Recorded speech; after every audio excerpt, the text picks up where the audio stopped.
Salut la gang, Faberglass de MMA Talk et je suis là aujourd'hui pour mon preview de l'UFC Moscou Zabit Magomedsharipov contre Calvin Kattar. C'est une carte qui va définitivement avoir lieu. C'est samedi dans la journée prelim à 11h, main card à 2h de l'après-midi.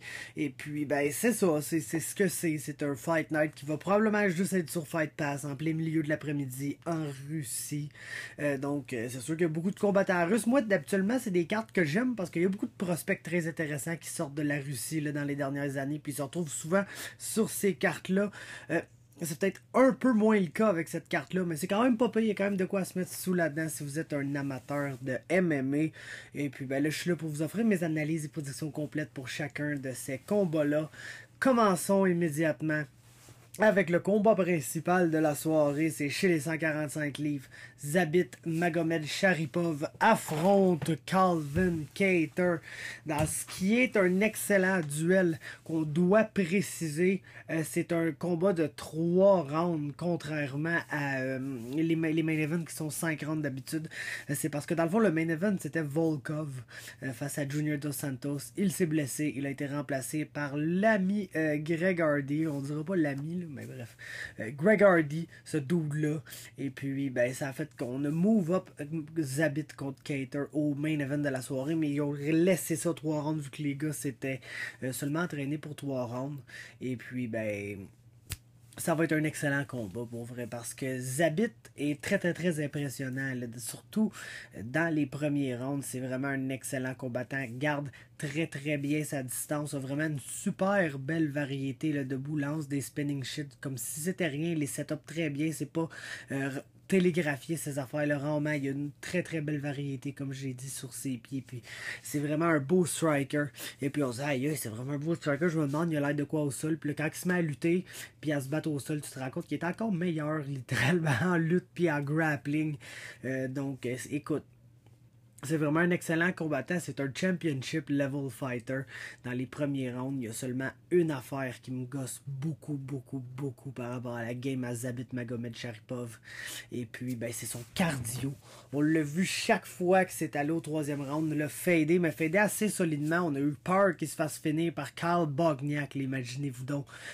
Combat qui a tellement donné un aura là, à Karl Bogniak qui est absolument pas véridique parce que le gars s'est littéralement fait péter tous ses autres combats après. Contre Jeremy Stephens, la même affaire. Et puis, je te dirais que le fait qu'il s'est pas fait finir par Jeremy Stephens, ça me rassure peut-être un peu ici. Le fait que le combat soit juste 3 rounds, ça me rassure un peu ici aussi. Et je pense que l'UFC n'a pas fait ça pour rien, le pas move up le combat à 5 rounds. Je comprends que les gars s'entraînaient juste pour 3, mais c'était un championship level fighter, t'es supposé d'être capable de pas mal faire 5 rounds on demand. Et puis dans un combat de 5 rounds, écoute, le pic était facile pour moi ici. Là, je pense que c'était Calvin Kattar, assurément. C'est quand même le feeling que j'ai là pour être franc avec vous. Kattar, c'est un excellent boxeur. Il est super tough, ne s'est jamais fait finir debout dans sa carrière. Je ne sais pas s'il s'est fait soumettre, j'ai pas tout regardé, mais depuis qu'il est dans l'UFC, il n'a perdu qu'un combat, c'était par décision contre Renato Moicano. Et puis c'est le genre de combat auquel je m'attends ici, là, pour être franc avec vous. Je pense que le fait que Zabit va avoir un reach advantage, je sais pas s'il y a vraiment un reach advantage, mais c'est le distance striker qui contrôle le mieux le range dans ses combats. Donc je m'attends vraiment à ce que Zabit gagne ce combat-là, pour être franc avec vous. Cependant, je sais pas ça va avoir l'air de quoi au 3e round. Calvin Kattar est super tough, puis il va être là pendant toute la durée du combat. C'est le meilleur 1-2 fighter dans la division. Le gars, c'est pratiquement la seule affaire qu'il fait, lancer des 1-2 debout, mais les lance bien, les varie bien, changement de vitesse, des choses comme ça, a des belles feintes. C'est un bon boxeur. Selon moi, je crois que Calvin Kattar est un meilleur boxeur que Zabit Magomedsharipov. Zabit est bon at range, a des bons kicks, une belle variété d'action kickboxing, mais d'après moi, s'il se retrouve dans la pocket, Calvin Kattar va rentrer vraiment plus fort dans Zabit que Zabit va rentrer dans Kattar. Zabit est un volume striker, il veut faire des belles choses, mais c'est pas un gars qui a tant de power que ça dans ses punches, et puis Ça fait que il y a un style qui est très taxant. Le volume debout, avec beaucoup de lutte, beaucoup de travail au sol, toujours en mouvement, ça fait que le gars manque de jus. Puis moi, mon feeling que j'ai dans ce combat-là, c'est que Zabit va absolument gagner jusqu'au moment où il va manquer de jus. Puis j'ai bien l'impression que Calvin Kattar est le gars qui est juste assez opportuniste pour lander un beau petit 1-2 là, parfait ou quelque chose de super beau. Puis stun Zabit. Puis aller chercher un TKO, man. Il faut bien avoir des long shots pick une fois de temps en temps. Et puis ben ça c'est le mien. J'ai Calvin Kattar par TKO au round 3 dans ce combat-là. Ça nous mène donc au co-main event de la soirée. La combat que je déteste, là, que je déteste dans le plus profond de mes fibres, c'est chez les poids lourds Alexander Volkov contre Greg Hardy. Et puis, écoute, je vais me baser sur un seul combat pour toute mon analyse ici. Et parce que c'est ce combat-là qui, à la fois, me fait peur, mais me fait quand même rester dans la voie d'Alexander Volkov ici. Parce qu'on s'entend, on n'a pas le choix de pick Alexander Volkov ici. Le gars est un top 10, peut-être même top 5 combattant poids lourd au monde présentement. Et puis c'est pas le cas avec Greg Hardy. Le Greg Hardy est mauvais, tellement mauvais. Mais Greg Hardy est gigantesque, est super athlétique. Puis ça fait qu'il est rapide, puis il frappe fort. Puis écoute, ça me fait peur, moi, de voir Alexander Volkov se gaz out à essayer de finir Derrick Lewis, ne pas être capable, puis se faire exploser à la fin du combat. Puis on dirait que à la seconde près que j'ai entendu parler que ce combat-là va avoir lieu, c'est ça que je me suis dit dans ma tête. J'ai dit, mon Dieu, c'est tellement le combat parfait pour que Volkov fasse tout pour finir Greg Hardy et finalement ne soit pas en mesure parce qu'il frappe pas très fort, Alexander Volkov, pour tout ce qu'il faut qu'on lui donne. Excellent boxeur, il a du bon footwork, il a quand même une très bonne défensive pour un combattant poids lourd. Le knock, c'est qu'il n'y a pas beaucoup de power, puis un peu comme un Zabit Magomed Sharipov, va s'épuiser à lancer beaucoup de volume sur quelqu'un, ne pas être en mesure de le finir, puis là, advienne ce qui pourra arriver, mais c'est comme arrivé juste une fois dans la carrière de Volkov, cette chose-là. Puis faut se dire que Derrick Lewis, combien de fois il s'est littéralement fait finir dans ce combat-là? Combien de fois il a juste tourné le dos à l'action, puis là, l'arbitre s'en allait intervenir, puis il s'est juste reviré, puis il a lancé un méga overhand qui est tellement puissant que, tu sais, il a pas le choix de backup Volkov avec. Et puis, tu sais, Derrick Lewis, c'est le gars qui est pas finissable quasiment là, dans cette division-là. C'est le gars qui, il est tout le temps à ça que l'arbitre arrête le combat, mais il trouve toujours le moyen de revenir. Il a du cœur comme absolument personne. Puis pour être franc avec vous, je pense pas que Greg Hardy a ça.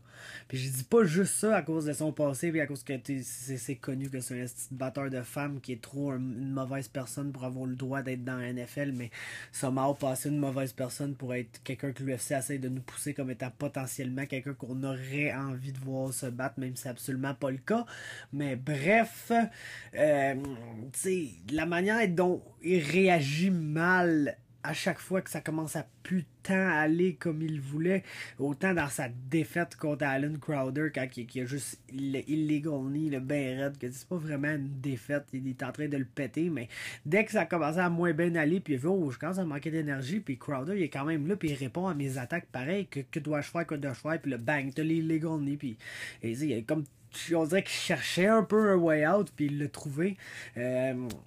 Puis même affaire dans son dernier combat contre Sosa Oli, quand on l'a vu, qu'il commençait à moins bien réagir quand il manquait de gaz. Puis oui, son inhaler entre les rounds, il a probablement donné la petite force mentale de continuer puis de bien faire au troisième round. Mais on s'entend que Ben Sosa Oli n'est pas Alexander Volkov.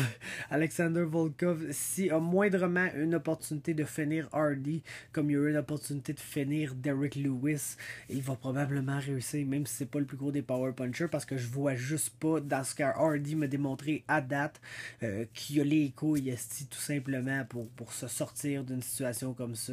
Je pense que c'est quelqu'un, quand ça se met à moins bien aller, a tendance à chercher un way out plus qu'à chercher une manière de fight through.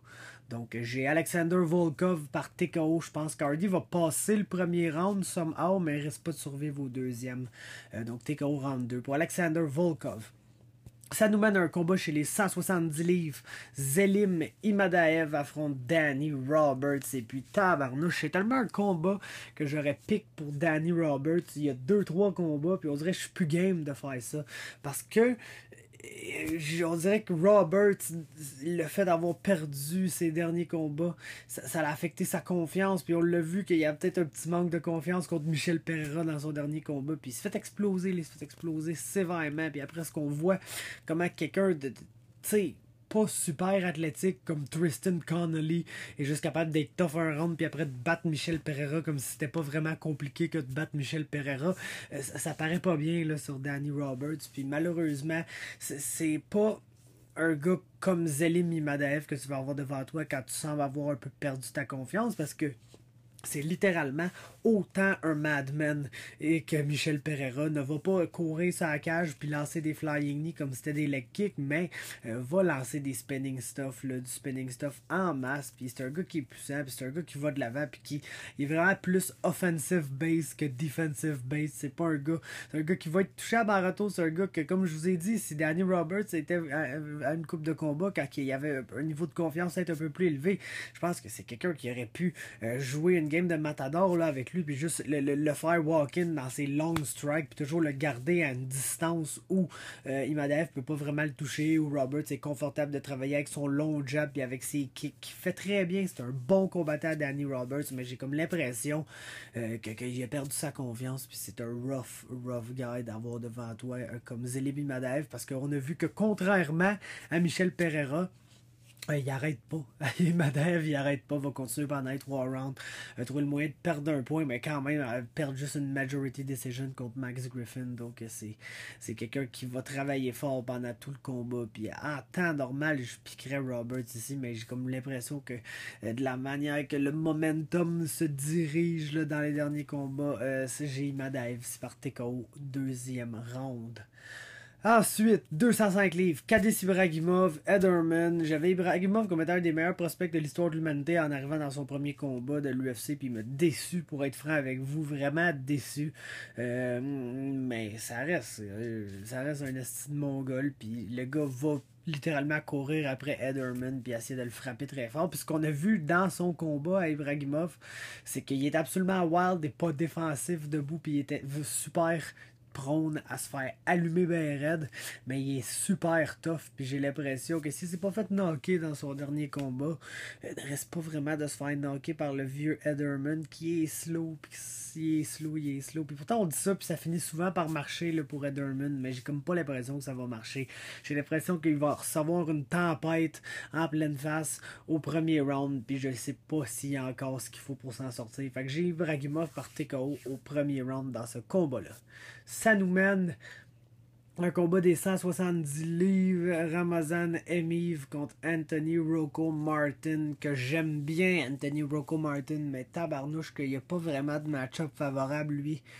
Surtout ces temps-ci, là, c'est pas drôle. Il faut se rappeler que c'est un très gros 155 livres. Il vient de faire le saut chez les 170, puis je trouve qu'il est à sa place là, dans cette division-là. Il est pas plus petit qu'un autre. Cependant, il affronte Ramazan Emeev, qui s'est littéralement déjà battu à 205, là, puis qui était principalement un 185 livres de carrière sur la scène régionale russe, où il a affronté du très bon calibre. Puis ce gars-là, c'est un peu un blanket, là, un gars qui va vouloir aller de l'avant, puis avoir un slow plodding style forward dans le but de te sacrer dans le clinch et puis de te garder là contre la cage, peut-être lander des takedowns puis travailler sur le top un peu, mais c'est principalement quelqu'un qui veut te mettre dans le clinch. Puis oui, quand il t'a sur le backup, il est game de striker avec toi, il est game de se tenir sur la petite ligne noire là, qui sépare le milieu de l'octogone. Dans le fond, il se tient sur cette petite ligne là, puis il te garde le dos contre la cage, puis il strike de là, mais c'est vraiment un gars qui est basé dans le fond sur son forward pressure, puis le fait que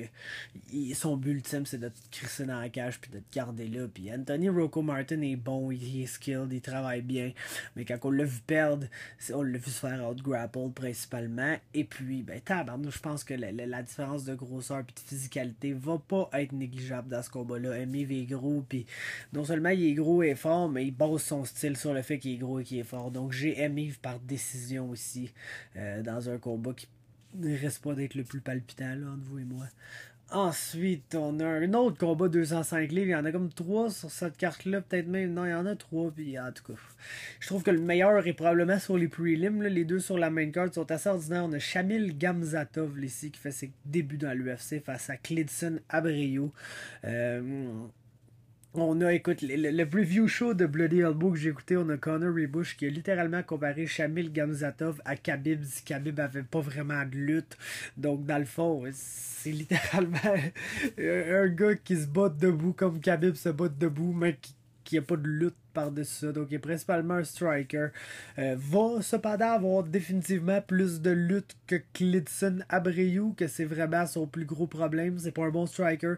C'est un gars de jiu-jitsu brésilien. C'est un gars qui veut être sur le top principalement. Il est capable d'être bon en dessous et d'avoir une tricky guard aussi, mais c'est principalement un gars qui veut se battre sur le top, puis il a littéralement aucune façon d'amener le combat sur le top. Il y a autant de lutte que moi qui essaie jamais un takedown quand je roll, je pull guard à toutes mes rolls.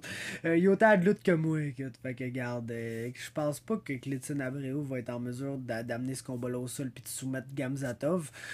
Donc c'est drôle de dire que tu piques quelqu'un que tu viens de qualifier son striking comme étant égal à celui de Khabib, mais ça a l'air qu'à 205 livres, avoir le striking à Khabib, ça peut te gagner des combats. Donc, Shamil Gamzatov par TKO, round 3, ça a-tu de l'allure, ça? J'ai écrit décision sur ma feuille, mais on dirait que ça me fait pas de sens, là. Abreu, c'est pas particulièrement le gars le plus durable du monde.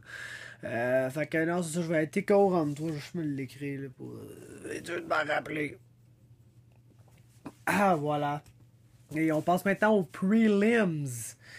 L'autre combat de 205 livres, c'est Magomed Ankalaev contre Dalcha Lungiambulov. Ça, c'est un excellent combat de 205 livres, deux des meilleurs prospects dans la division.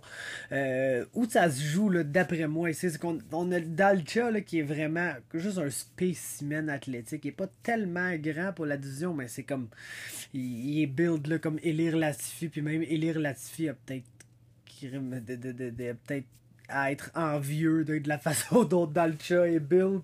Et puis, tu sais, il est athlétique, là, se bat vraiment comme ça. C'est quelqu'un qui veut aller chercher le clinch, travailler son judo de là et être dévastateur du ground and pound, absolument incroyable. Cependant, ça risque d'être dur là, contre Magomed Ankalaev, qui est à la fois un excellent offensive wrestler, mais quelqu'un qui a un peu comme un Tyron Woodley ou un Colby Covington, je vous dirais absolument l'option quand il se bat contre quelqu'un qui peut être dangereux au sol comme Dalcha, d'utiliser sa lutte de façon défensive pour pas trop rester dans le clinch et d'outstriker son adversaire, travaille bien debout là, pour être franc avec vous, est quand même bon à toutes les ranges, un bon jab, est capable d'être à distance et kicker aussi, c'est ça qu'il a besoin, puis je pense que ça va être pas mal ça le game plan ici.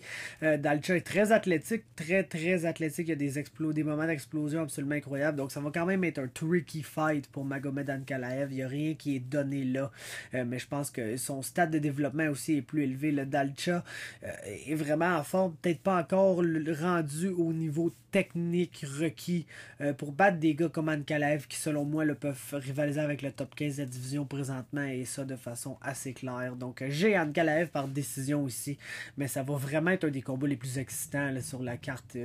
Quand je regarde ça vite de même, probablement le deuxième combat le plus excitant duquel on a parlé après Zabit contre Calvin Kattar évidemment. Ça nous mène un combat absolument pas excitant chez les 170 livres. Rustam Khabilov qui fait le saut dans cette division-là affronte Sergey Kandosko. Et puis ça sera pas le fun parce que Sergey Kandosko est exactement le genre de long striker. En fait, un genre de cowboy Cerrone russe. Là. Pour être franc, désolé avec vous, c'est le genre de style qui se bat debout. La différence entre Cowboy Cerrone, c'est qu'il n'y a pas la même lutte, puis il n'y a pas le même grappling que lui. Puis Rustam Khabilov, on le sait très bien, mais très bien dès qu'il va avoir la chance de s'accrocher à Sergey Kandosko, il va te le rider assez solide. Puis je pense que ça va vraiment être le genre de combat où Kandosko va avoir quelques bons moments debout, jusqu'à temps que Khabilov va tout simplement mettre la main sur lui, puis le traîner au sol, puis aller gagner ces rounds-là. Puis ça va peut-être être serré, mais ça va peut-être être le genre de combat que Rustam Khabilov gagne par split de ses genoux aussi. J'ai donc Rustam Khabilov ici. Ensuite, 185 livres. Roman Kopylov qui fait ses débuts dans l'UFC. C'est probablement comme le prospect que j'ai le plus hâte de voir là, sur cette carte-là. Après, évidemment, le Magomed Ankalaev qui est vraiment un des bons prospects dans l'UFC. Mais dans les débutants, c'est celui qui m'excite le plus. Roman Kopylov face à Carl Roberson. C'est quand même pas un combat qui est donné ici. Faut principalement que ça tende à ce que ça se passe debout. Là, on a deux strikers ici. On a Robertson qui a déjà été un kickboxer pro, même si c'est comme 0-3, puis il s'est fait littéralement allumé par tout le monde qui a affronté même le vieux Jérôme Le Banner. Je sais pas jusqu'à quel point on peut le considérer comme étant un kickboxer, mais c'est un bon striker en termes de MMA. Et puis la différence avec Kopylov ici, j'ai comme l'impression que ça va être speed contre power. Kopylov est rapide, place de belles combinaisons, est capable d'être dans ta face, toujours à un bon pace, travaille beaucoup quand même en volume, je te dirais. Et quand même assez conscient défensivement. Des fois, il y a des petits laps sur des affaires du haut. Genre, il n'a pas fait le bon move ici, mais des fois, il s'en sort. Des fois, ça en sort moins bien. Ça n'y a jamais causé de se faire finir là, à date, mais crime, ça va être un très bon duel parce que je pense que Carl Roberson va être le gars qui il aura pas besoin d'avoir tant de succès dans ce combat-là pour le gagner. Je pense que c'est principalement Kopylov qui va être en avant. Puis plus loin que ça se rend la décision. Ça va définitivement être un combat que Kopylov va remporter selon moi grâce à son volume. Mais Carl Roberson étant le gars qui va avoir le power dans les deux, selon moi, va avoir la chance de l'ender. Et puis écoute, si l'aine solide peut définitivement terminer ce combat-là face à Roman Kopylov. Cependant, je vais y aller avec le prospect parce que j'aime ça des prospects. Okay? Puis je pense que dans un combat serré, je ne sais pas si Robertson va. Tu sais, Kopylov est quand même bon défensivement. Il y a quelques petites lacunes au niveau. Il bloque pas bien les body kicks là, du tout. Puis si Carl Roberson a lu ça, je pense que peut absolument te le plier avec un body kick. Mais à part de ça, si j'avais à choisir un combattant qui est meilleur défensivement que l'autre, c'est définitivement Kopylov. Là. Robertson, pour un gars qui a fait du kickboxing pro, est pas super fort défensivement. Donc je pense qu'il va pas mal se faire taguer dans ce combat-là. Puis ça va faire que ça va être difficile à gagner une décision si ça se rend là. Il va devoir finir s'il veut gagner. Pour cette raison-là, j'ai Kopylov par décision. Ensuite, on a les débuts dans l'UFC de Abubakar Nurmagomedov qui affronte David Zawada dans un bon combat, un combat assez intéressant. Abubakar Nurmagomedov est le cousin biologique de Khabib, mais en fait, il a littéralement été élevé là, par Abdul Manap, qui est le père de Khabib. Donc, ils ont pratiquement été élevés comme des frères. C'est pour ça qu'il dit souvent que Abubakar, c'est son frère. En fait, c'est son cousin, là, biologiquement, mais ils ont passé toute leur jeunesse ensemble, ils ont été élevés ensemble, donc pratiquement des frères. Puis Abubakar, c'est un gars d'Eagles MMA, là, on s'entend, c'est quoi le style. Si j'avais à le comparer avec quelqu'un, c'est peut-être plus un Islam Makhachev qu'un Khabib Nurmagomedov, dans le sens que il a tous les bons skills fondamentaux, il a juste pas les capacités athlétiques absolument incroyables de Khabib qui fait que le gars est capable d'y aller comme un complet malade pendant 25 minutes sans même genre penser au fait qu'il y a peut-être du cardio à se soucier. C'est pas le cas avec Abubakar, on l'a vu gazante en dedans de 15 minutes là, à plusieurs reprises. Ça reste un beau lutteur, ça reste un lutteur obstiné, ça reste quelqu'un qui, malgré qu'il n'est pas un excellent striker, a quand même un striking fonctionnel qui mène bien dans ses attaques de lutte. Ça devrait être assez pour battre David Zawada, mais si David Zawada réussit à gaz out notre ami Abubakar, ben ça pourrait mal virer au troisième round parce que Zawada est un complet fou qui va jamais essayer d'arrêter. C'est un combattant que j'aime beaucoup. Je trouve ça triste en fait qu'il y ait deux défaites dans l'UFC puis le troisième combat. Il y a autant un style match-up de merde pour lui que les deux combats d'avant. Mais tabarnouche, je pense que Zawada autrement aurait pu avoir du succès. En fait, je pense que tu remets Zawada contre Danny Roberts aujourd'hui puis je pique probablement David Zawada dans ce combat-là. Donc j'ai quand même Abubakar par décision. Ça va être intéressant de voir ça a l'air de quoi au troisième round. Ensuite, Alexander Yakovlev affronte Roosevelt Roberts chez les 155 livres dans un duel de probablement les deux 155 livres les plus gros avec les plus drôles de frame. Genre de gars de 6 pieds 2. Quand même mince, mais quand même pas si mince que ça que tu te dis... que c'est... Excusez-moi, là, 30 secondes.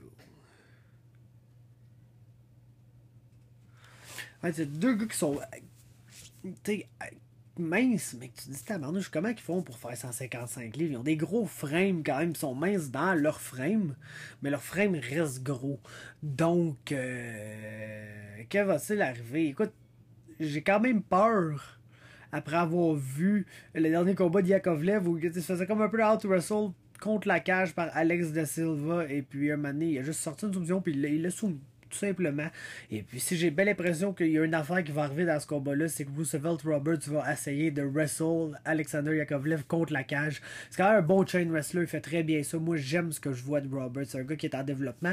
J'ai même tendance à dire que je pense qu'il aurait mérité la victoire contre Vince Special là, dans son dernier combat. C'était un bon combat, c'était back and forth. Je pense que Roosevelt Roberts est un combattant généralement plus actif qu'un Alexander Yakovlev. Et puis pour ça, je pense que je vais lui donner le edge dans ce combat-là pour remporter une décision. Crime. Il va falloir quand même être prudent là, contre Yakovlev, qui est quand même un vétéran, qui est capable d'être crafty et de sortir des beaux moves, là, autant debout qu'avec son grappling. Et puis qui a quand même un bon finishing instinct. Donc ça va être un combat dangereux pour Roberts. Je l'ai quand même par décision ici. Ça nous mène à l'avant-dernier combat, le deuxième combat de la carte en fait, chez les 135 livres. Jessica Rose Clark qui refait le saut dans son ancienne division face à Pani Kianzad dans un rematch. Kianzad avait gagné dans le temps.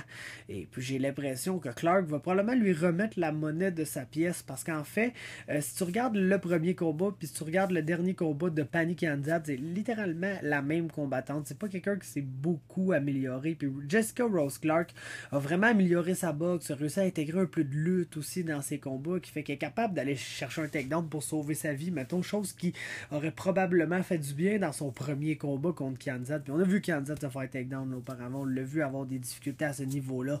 Donc je pense que les améliorations dans la game de Jessica Rose Clark, puis le fait qu'elle est capable d'aller chercher ce takedown clé-là, vont probablement faire qu'elle va être au moins en mesure de gagner 2 des 3 rounds dans ce combat-là. J'ai donc Jessica Rose Clark par décision et finalement 135 livres, Grigory Popov affronte Davy Grant.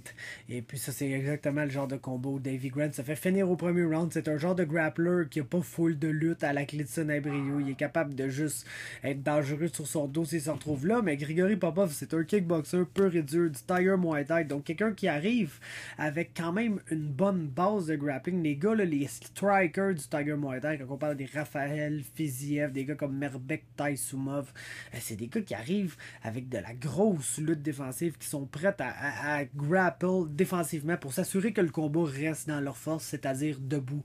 Donc écoute, je vois juste pas comment Davy Grant réussit à amener ce combat-là au sol et puis gagner ça. Je pense qu'il se fait finir au premier round par TKO, par Grigory Popov. Et puis ça conclut mes analyses et prédictions pour l'UFC Moscou Zabit contre Kater. Laissez-moi un like, laissez-moi un commentaire, faites-moi part de vos idées cadeaux, suggestions de Noël dans le catalogue Sears, comme quand on était jeune.